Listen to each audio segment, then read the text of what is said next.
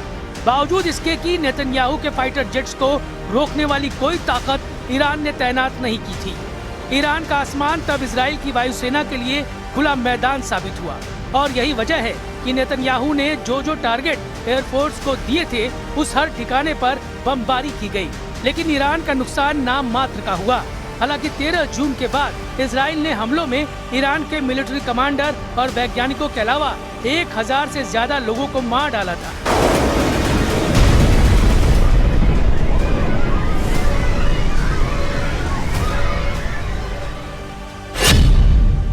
बारह दिनों के युद्ध में इजराइल की एयरफोर्स ने करीब 900 टारगेट्स पर बमबारी की। इसमें 1500 जगहें ऐसी थी जहां करीब 4500 बम गिराए गए।